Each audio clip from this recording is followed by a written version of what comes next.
ఆంధ్రప్రదేశ్ రాష్ట్రంలో పండుగ వాతావరణం కనిపిస్తోంది. ఎటు చూసినా సందడిగా ఉన్నటువంటి ప్రజానీకాన్ని మనం చూస్తున్నాం. రాష్ట్రంలో ప్రజాప్రభుత్వం ఏర్పడే దిశగా ప్రస్తుత ఫలితాలు వెలువడుతున్నటువంటి సిట్యుయేషన్ ఉంది. ముఖ్యంగా కూటమి తాలూకా అభ్యర్థులు అనూహ్య మెజారిటీతో విజయావకాశాల దిశగా కదులుతూ ఉన్నారు. అనేక చోట్ల ఆధిక్యతను ఇటు తెలుగుదేశం, జనసేన, భారతీయ జనతా పార్టీ అభ్యర్థులు కనబరుస్తుండగా మెజారిటీ స్థానాల్లో ఇటు వైసీపీకి సంబంధించిన అభ్యర్థులు వెనుకంజలో కొనసాగుతున్నటువంటి సిట్యుయేషన్ ఉంది.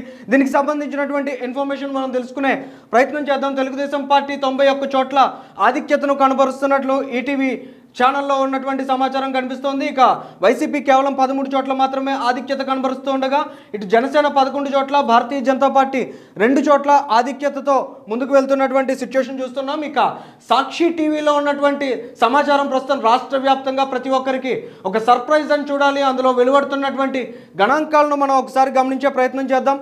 పార్లమెంట్కు సంబంధించినటువంటి అంశాలను చూస్తే 24 చోట్ల మెజారిటీలకు సంబంధించిన సమాచారం ప్రస్తుతం సాక్షి టీవీలో ఉంది. కేవలం వైసీపీ 5 చోట్ల మాత్రమే ఆధిక్యతలో ముందుకు వెళ్తూ ఉండగా తెలుగుదేశం పార్టీ 19 చోట్ల, ముఖ్యంగా తెలుగుదేశం ప్లస్ ఇటు కూటమికి సంబంధించి 19 చోట్ల ఆధిక్యతను కనబరుస్తున్నట్లు సమాచారం ఇస్తూ ఉన్నారు. ఇక వైసీపీ అసెంబ్లీ స్థానాలను చూస్తే కేవలం 15 చోట్ల మాత్రమే ఆధిక్యత కనబరుస్తూ ఉండగా తెలుగుదేశం 50 చోట్ల, భారతీయ జనతా పార్టీ 3 చోట్ల, ఇటు జనసేన పార్టీ 9 చోట్ల ఆధిక్యత కనబరుస్తున్నట్లు సాక్షి టీవీలో ఉన్నటువంటి ఇన్ఫర్మేషన్. ప్రస్తుతం చూస్తున్నట్లయితే 2019 ఎన్నికల్లో 23 స్థానాలతో ఘోర పరాభవం ఎదుర్కొన్నటువంటి తెలుగుదేశం పార్టీ ప్రస్తుతం అనూహ్యంగా ముందంజలో దూసుకు వెళుతూ ఉండగా సాక్షి కేవలం 20 స్థానాలలోకి మాత్రమే పరిమితమయ్యేటువంటి అవకాశాలు కూడా కనిపిస్తున్నాయి. ఇక అనేక చోట్ల మంత్రులు సైతం వెనుకంజలో ఉన్నటువంటి సిచ్యువేషన్ మనం చూస్తున్నాం.